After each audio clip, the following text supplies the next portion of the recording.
Ya ini kan butuh komitmen semua pihak ya. Jadi baik masyarakat, pemerintah, eksekutif dan legislatif juga. Kita juga berharap bahwa legislatif itu bisa benar-benar memainkan peran kontrolnya gitu ya. Bukan justru menjadi bagian dari proses yang tadi itu gitu ya.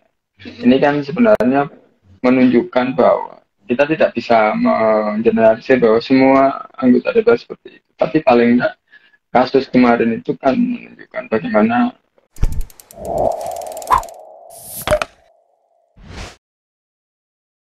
Nah, episode kali ini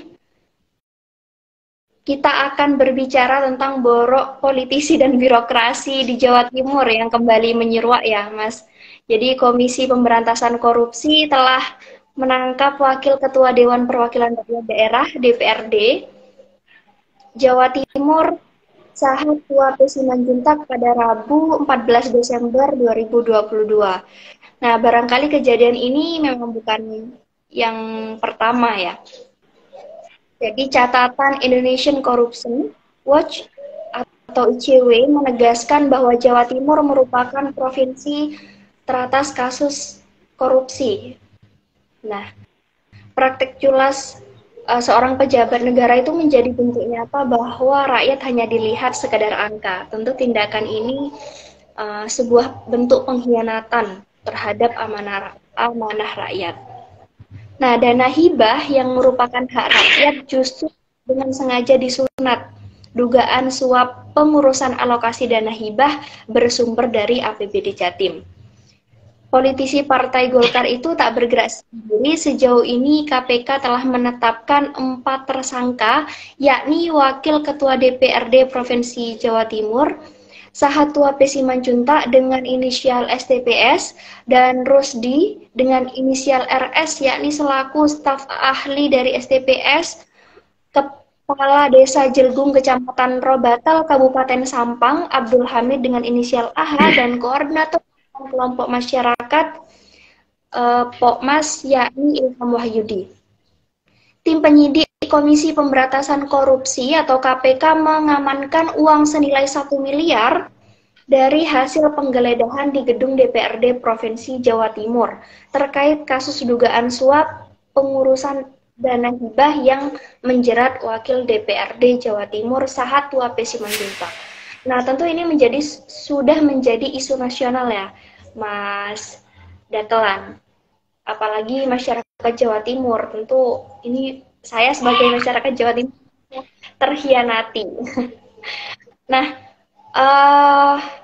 awal kita ingin Mas Daklan memulai dulu nih dari tanggapan dari Fitra Jatim terkait OTT KPK terhadap Wakil Ketua DPRD Jawa Timur tentang terkait kasus dugaan suap pengurusan dana hibah itu gimana, Mas Daklan?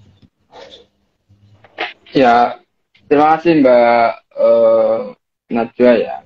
Jadi tentu kita kita sangat prihatin dengan kejadian kemarin ya, OTT wakil rakyat gitu ya, anggota DPRD yang diduga melakukan tindak pidana korupsi terkait dengan dana hibah bansos atau hibah di Provinsi Jawa Timur gitu ya. Nah, tentu saya tertarik dengan bahasa dikhianati itu. Jadi memang selain prihatin kita juga memang merasa dikhianati karena pada dasarnya anggaran ini kan untuk untuk rakyat, untuk masyarakat gitu ya, sehingga harusnya dipergunakan sebesar-besarnya untuk kemakmuran masyarakat gitu. Dan prihatin karena memang ini kan kasus yang kesekian kali ya, kasus korupsi di Jawa Timur yang kaitan dengan korupsi APBD, dan kita juga tentu berharap KPK bisa menelusuri lebih jauh gitu ya, pihak-pihak yang memang terlibat di dalam kasus hibah ini itu, Mbak Najwa.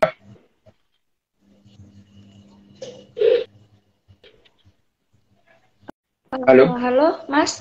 Ya, Ya, suaranya tadi kurang jelas ya. kurang dengar jelas ya? Ya, Iya. iya, Halo, sudah iya. jelas? Nah, Sudah. iya ini lumayan. Ya, sudah Oke. lumayan. Ya, ya jadi sebagai masyarakat, sebagai warga Jawa Timur tentu kita merasa ini ya, merasa prihatin gitu dengan kejadian OTT kemarin gitu.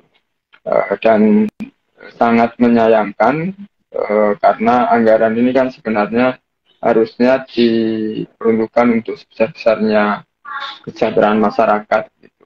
Tapi ada apa, pada kenyataannya banyak terjadi penyalahgunaan itu, termasuk kasus hibah ini gitu ya. Dan kita berharap KPK bisa mendalami lebih jauh itu kira-kira pihak-pihak mana yang memang itu diduga terlibat langsung dan tidak langsung, sehingga kasus ini menjadi terang benderang dan bisa menjadi refleksi gitu ya bagi pemerintah daerah, khususnya pemerintah pemprov provinsi gitu ya, bagaimana pembenahan-pembenahan dalam tata kelola anggaran secara keseluruhan supaya tidak terjadi lagi masalah-masalah seperti ini. Tentu itu menjadi harapan kita gitu, selaku masyarakat, selaku pembayar pajak gitu. Tentu kita kan tidak terima juga kalau anggaran negara itu disalahgunakan.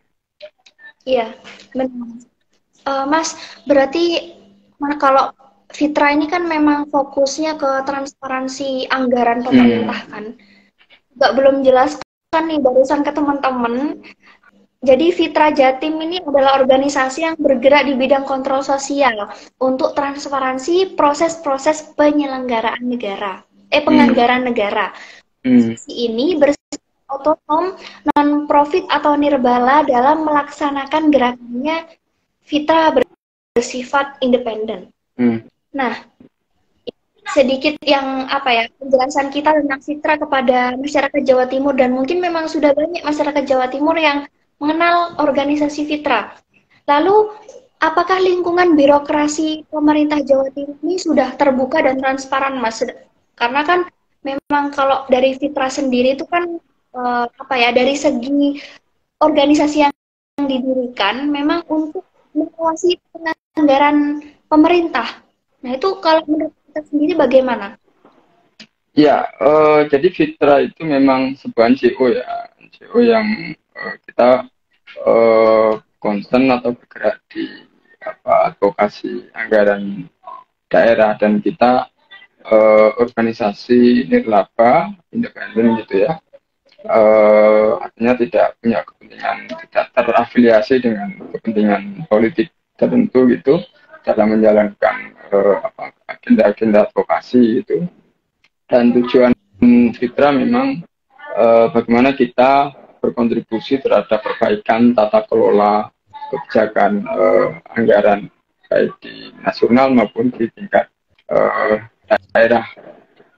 Nah, kalau kita lihat tingkat transparansi di Jawa Timur gitu ya, sebagai masyarakat Jawa Timur sebenarnya banyak hal yang perlu diperbaiki gitu ya, dari sisi soal transparansi, terutama keterbukaan informasi yang berkaitan dengan anggaran daerah gitu. Nah, itu kalau kami mengamati itu publik masih kesulitan gitu ya mengakses informasi anggaran daerah atau APBD yang ada di provinsi Jawa Timur itu, Mbak. Jadi artinya transparansi ini belum sepenuhnya gitu ya dijalankan, utamanya soal pengelolaan APBD. Mas, mungkin bisa Mas Daklan kasih nih, bentuk transparansi dari pemerintah Pemprov Jawa Timur itu gimana? Soalnya kan setahu saya nih ya, kalau di pemerintah Situbondo itu mereka punya website atau ada banner gitu informasinya bahwasannya, oh ini loh APBD kita tahun 2000 ini sekian. Nah, kalau di Pemprov nih, kayak gimana sih, Mas? Ya, di Pemprov ini kan sebenarnya kan ada undang-undang keterbukaan informasi publik ya, Ya, undang-undang KIP yang itu mengatur hak dan kewajiban masyarakat dan juga badan publik termasuk pemerintah provinsi gitu ya, bagaimana memberikan informasi yang mudah diakses kepada masyarakat gitu. Nah, pengamatan kami dan pengalaman kami, informasi anggaran ini informasinya masih sangat minim gitu. Ya, di website pemerintah pun gitu ya, belum secara detail lengkap itu menyampaikan informasi soal anggaran gitu. Nah, kalau di beberapa daerah misalnya, kalau justru di beberapa daerah tingkat kabupaten kota itu justru lebih baik gitu. Ya, kalau taruhlah misalnya Gresik itu ya, Gresik itu di website pemerintahnya cukup lengkap, mulai dari anggaran dalam bentuk peraturan daerah sampai dalam bentuk pergub yang itu berisi rincian APBD gitu. Nah, ini yang belum kita temukan, belum tersedia di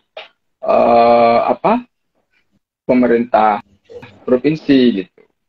Nah, harusnya menurut saya pemerintah provinsi justru harusnya lebih maju gitu ya di dalam pemberian informasi kepada publik, karena dia sebagai pembina pemerintah daerah juga, pemerintah kabupaten kota gitu. Nah, ini yang menurut saya juga satu keprihatinan tersendiri ya. Dan kenapa sih pentingnya transparansi itu ya? Karena transparansi ini kan sebenarnya mendorong masyarakat itu teorinya ya, mendorong masyarakat untuk lebih berpartisipasi karena dia memiliki cukup informasi untuk memberikan masukan kepada pemerintah.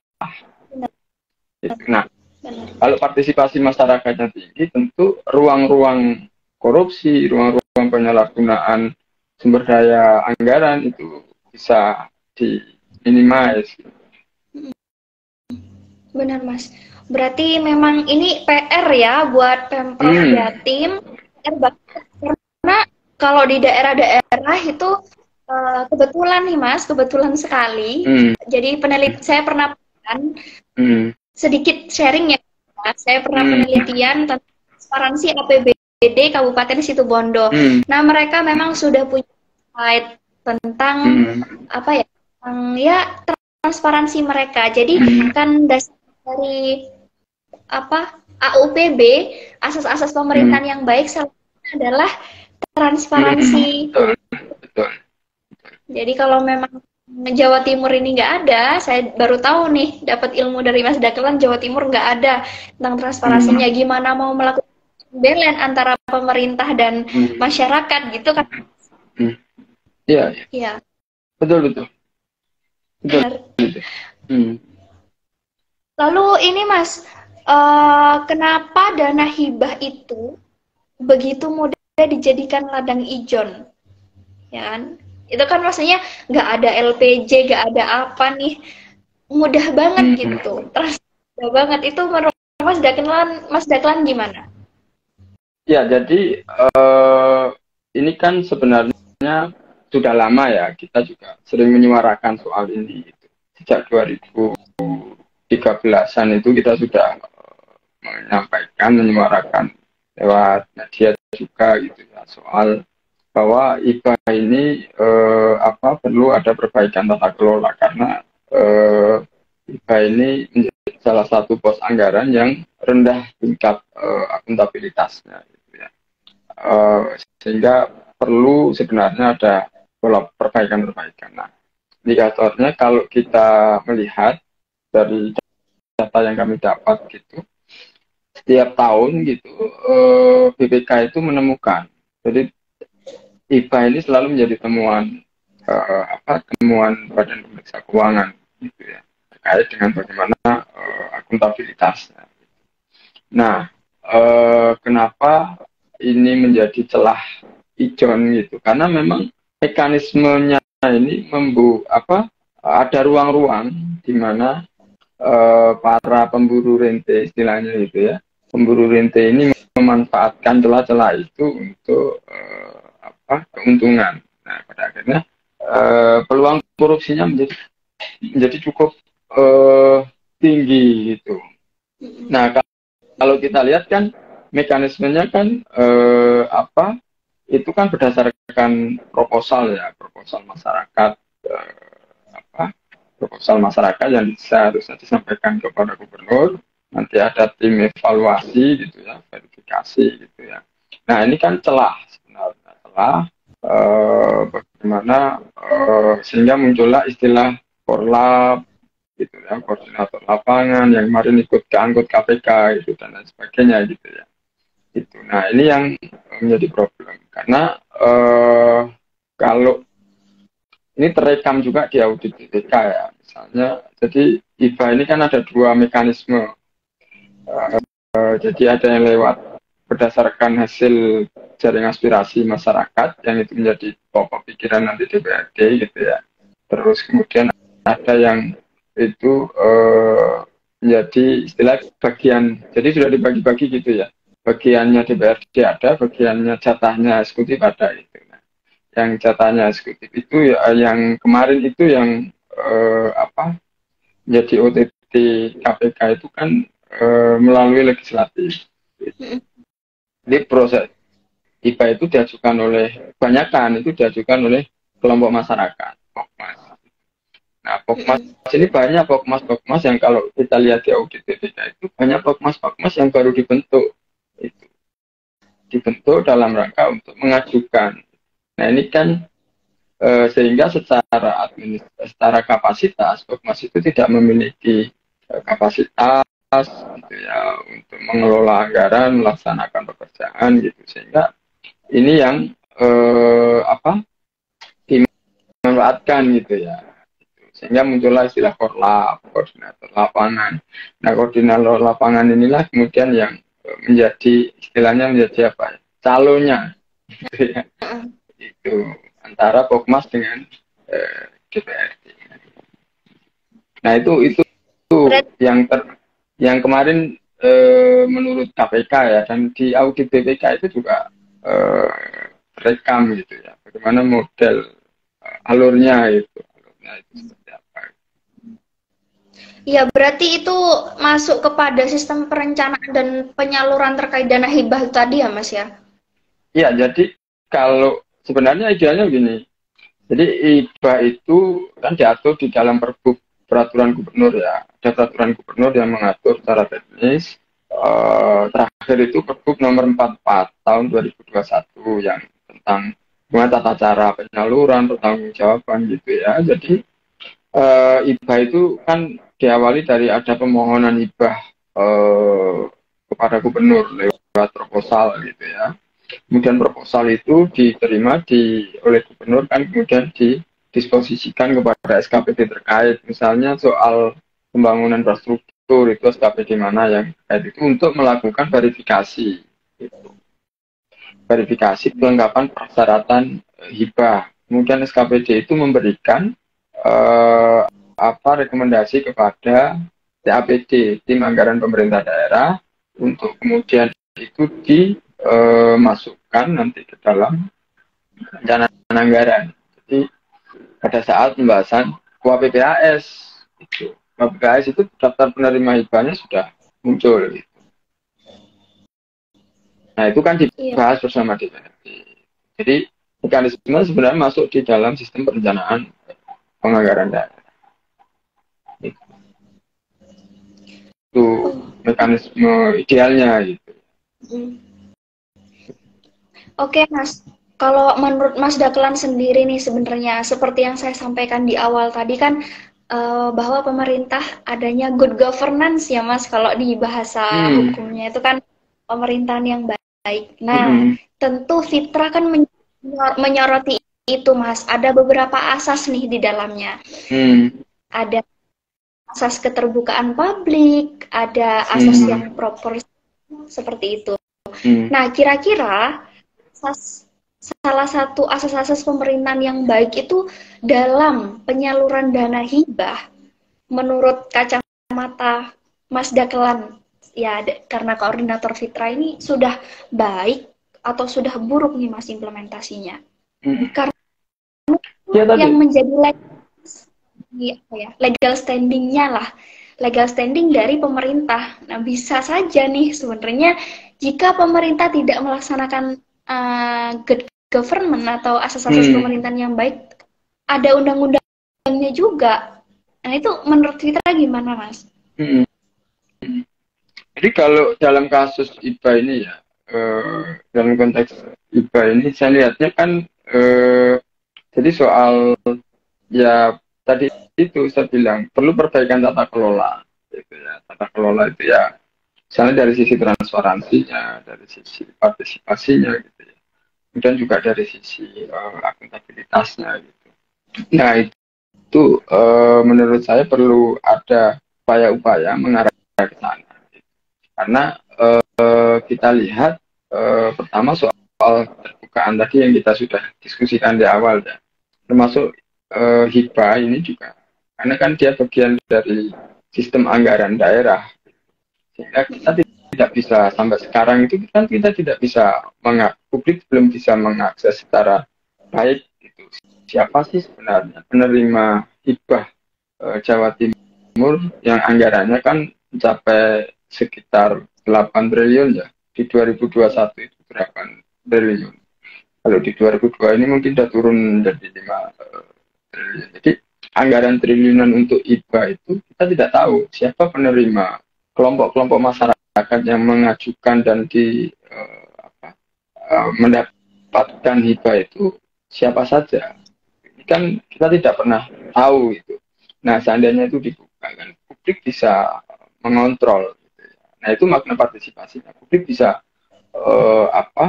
menyampaikan kepada pemerintah daerah, misalnya Mas ini tidak punya kredibilitas. Ini baru dibentuk dan lain sebagainya. Itulah kira-kira kalau masyarakat punya informasi. Nah, masalahnya kan tidak punya informasi soal itu. Sehingga kita kaget juga. Publik tentu kaget ya. Tiba-tiba ada OTT soal hibah. Gitu. Nah, kita lihat memang anggaran hibah Jawa Timur memang cukup tinggi, triliunan gitu. Ya, benar. 1 triliun. Ya, triliunan. Berarti selain masyarakat yang kaget, Fitra pun juga kaget ya, Mas. Apa Fitra ini kecolongan, Mas? Karena kan yang dikaji, yang diawasi itu terkait anggaran gitu. Apakah Fitra juga merasa kecolongan dengan adanya korupsi ini, suap ya? Suap ini adalah tindak pidana korupsi yang dilakukan oleh salah satu pejabat legislatif ya. Ya gimana nih Fitra? Oh ya sebenarnya bisa nih. Kalau dibilang kecolongan gini ya konteksnya. Jadi ya hanya Fitra lah. Kalau tentu masyarakat publik juga ya tadi itu harusnya merasa kecolongan juga. Karena ini kan uang masyarakat juga yang disalahgunakan gitu. Saya bilang tadi Mbak. Jadi kita sudah melakukan kajian soal hibah ini kan sudah lama. Gitu. Kita sudah menyampaikan ke publik juga bahwa ini ada potensi karena tingkat akuntabilitasnya rendah. Setiap tahun BPK menemukan temuan terkait dengan pelaksanaan hibah di Jawa Timur, sehingga ini akan membuka ruang korupsi. Nah, ya sebenarnya konteksnya bukan soal kecolongan gitu ya, tapi ya memang peluang korupsi itu ada gitu, sehingga ini momentum sebenarnya. Kan kalau praktek sekarang itu korupsi itu kan lebih banyak soal tadi ya suap gitu ya. Nah itu memang paling efektif menjeratnya ya OTT gitu. Karena OTT ini kan pada saat diduga pelaku itu melakukan aktivitas korupsi itu. Nah kalau masyarakat kan tidak bisa menindak. Paling kita melakukan warning gitu kan dengan berbagai data yang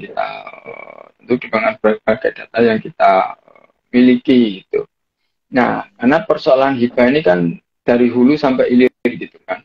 Kalau kita lihat ya. Jadi dari mulai perencanaan itu peluang korupsinya sudah ada. Tadi itu lewat. Karena kalau IPA itu kan dia nggak dalam bentuk program, tapi program diusulkan oleh masyarakat. Nah ini kan proses-proses ini kan tentu ruang penyalahgunaan, pencari keuntungan itu bermain di situ. Nah, kemudian di tingkat penerima itu kalau kita lihat audit BPK kan juga banyak tiap tahunnya banyak yang tidak bisa mempertanggungjawabkan gitu. Nah, itu ada kaitannya juga. Karena kalau di audit BPK itu ya, yang mulai mengurus administrasi Pokmas, melaksanakan kegiatan itu korlap gitu. Gitu. Ini yang terekam di audit BPK ya. Gitu. Memang sudah terlihat dari tahap perencanaan ya Mas ya, dana hibah ini sudah besar di korupsi. Iya.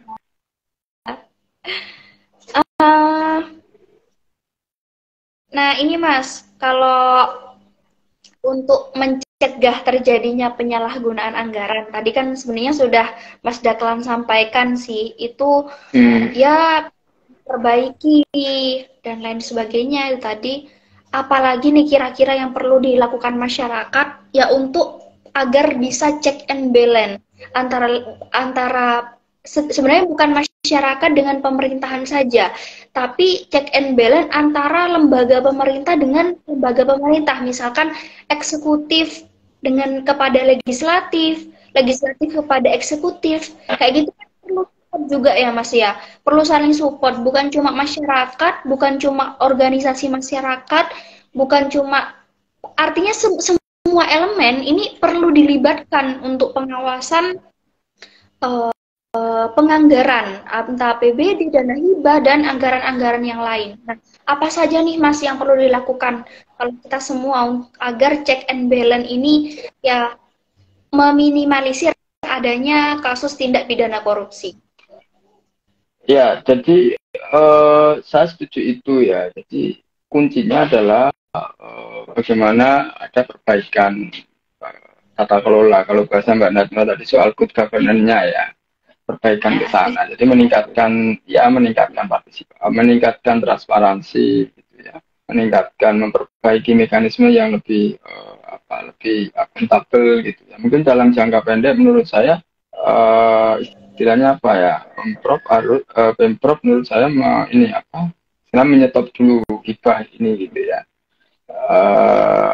untuk kemudian mereview kembali seperti apa mekanisme hibah yang itu cukup cukup akuntabel. Misalnya saya kira sekarang ini kan IT gitu ya, teknologi itu juga cukup membantu sebagai alat gitu ya untuk meningkatkan akuntabilitas. Jadi bagaimana mempermudah kelompok masyarakat itu untuk mengakses IPA dengan metode yang jadi mengurangi, meminimalisir inilah pencari keuntungan gitu yang memanfaatkan mekanisme yang cukup rawan itu gitu. Misalnya Pokmas bisa secara online gitu ya, proposal gitu, dan verifikasinya juga langsung secara online gitu ya, baik itu yang memang berasal dari Jasmas maupun yang yang itu menjadi bagian eksekutif tadi gitu. Sehingga ini akan meminimalisir ruang-ruang tadi itu pelaku-pelaku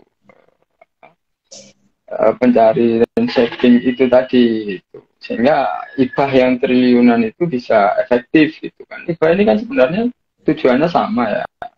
Jadi bagaimana mendorong perbaikan kesejahteraan masyarakat juga, membantu pencapaian tujuan pembangunan di pemerintah provinsi. Jadi menurut saya itu, jadi mungkin jangka pendek ini refleksi lah pemerintah provinsi. Yang triliunan ini menurut saya perlu hentikan sementara. Terus kalau Fitra, kalau ya. Fitra, Mas, upaya-upaya yang sedang dilakukan oleh Fitra saat ini apa saja nih untuk mendorong pengelolaan APBD itu secara terbuka dan berkontribusi sebesar-besarnya lah untuk kesejahteraan rakyat. Selain yang Mas Daklan sampaikan tadi, mesti ya. Kalau Fitra sendiri apa nih Mas? Ya kalau kita karena mandat kita itu kan selain ini kita kan melakukan pendidikan politik anggaran kepada masyarakat gitu ya, supaya masyarakat juga melek anggaran gitu. Ini sebenarnya kan penting masyarakat paham soal anggaran supaya masyarakat itu bisa ikut cawe-cawe, bisa ini apa bukan cawe-cawe ya, bisa mengontrol gitu ya, mengontrol pengelolaan anggaran.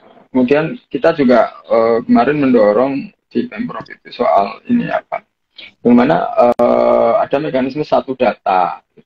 Satu data ini penting karena itu apa?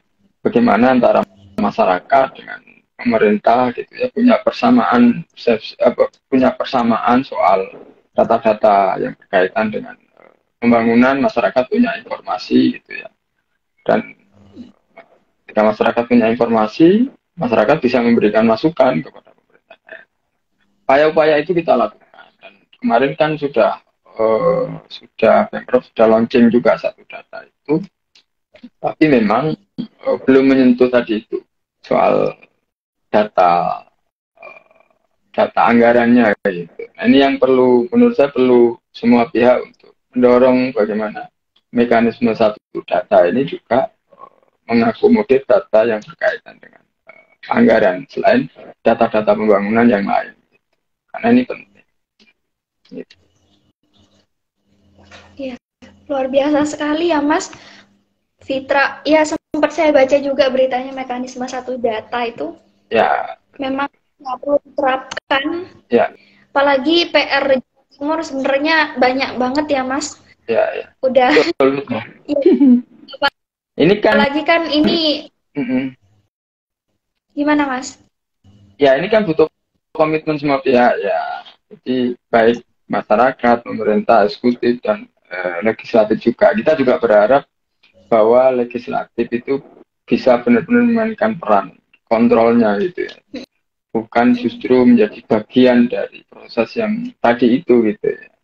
Ini kan sebenarnya menunjukkan bahwa kita tidak bisa mengeneralisir bahwa semua anggota DPR seperti itu. Tapi paling tidak kasus kemarin itu kan menunjukkan bagaimana lemahnya peran DPR juga gitu ya, terkait dengan pengelolaan anggaran daerah itu.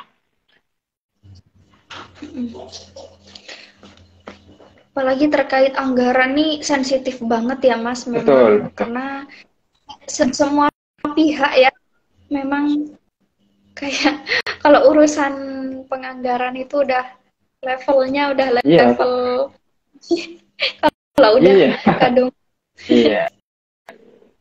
nggak bisa, makanya komitmennya harus benar-benar kuat gitu.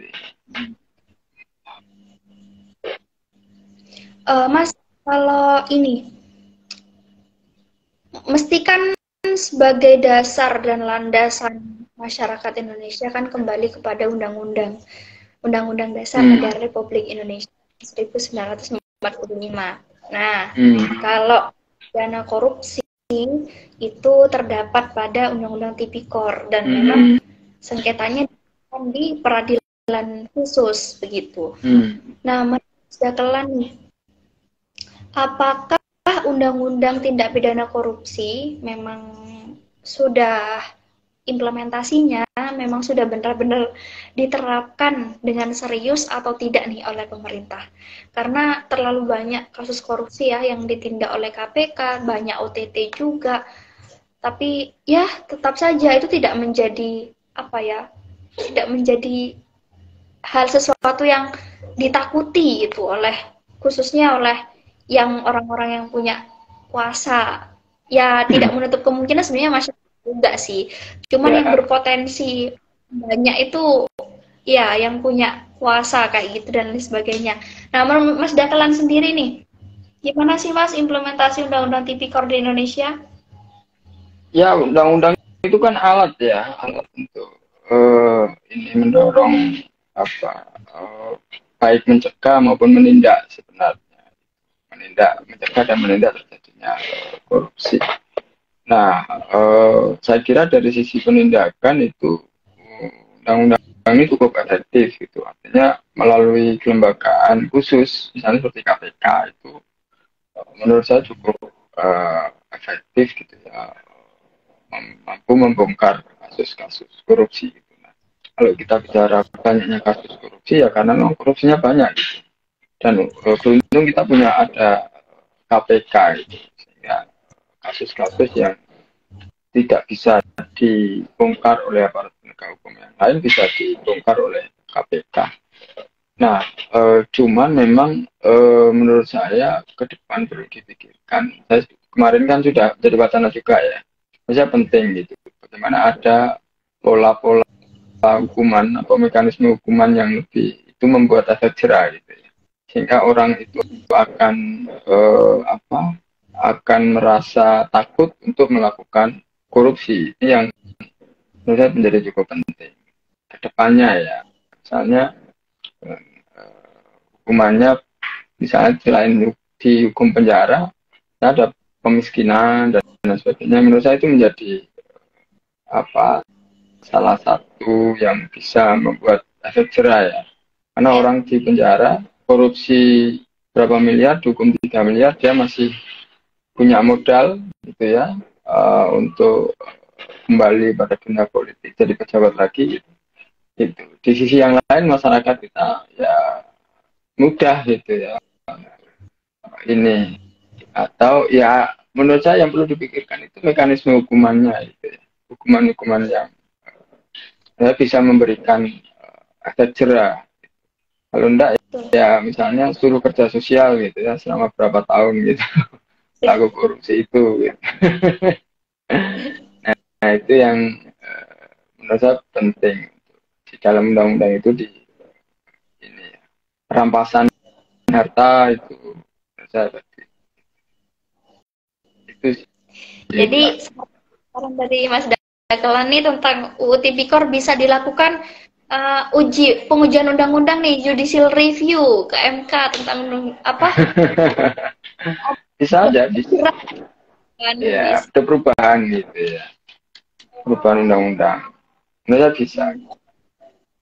Ya intinya kan kita memberikan efek jerah gitu ya karena korupsi ini kan extraordinary crime gitu ya karena dia berdampak sistemik gitu ya bukan orang miskin dan lain sebagainya gitu ya. Nah menurut saya juga hukumannya juga harus extraordinary gitu ya itu tidak biasa gitu. Kalau koruptor disamakan dengan pencuri ayam kan itu bukan extraordinary gitu kan. Jadi hukumannya ya harus yang ekstra gitu. Ya selain dimiskinkan ya kerja sosial lah untuk menebus ini. Sehingga itu orang akan berpikir gitu kan. Itu. Bayangkan misalnya seorang kepala daerah dia korupsi gitu ya. Kemudian dia harus kerja sosial tanpa dibayar gitu kan. Hanya dikasih makan gitu. Selama berapa tahun gitu kan. Nah, itu kan menurut saya hukuman-hukuman yang ekstra gitu. Ya, benar. Daripada kita berdebat soal hukuman mati ya.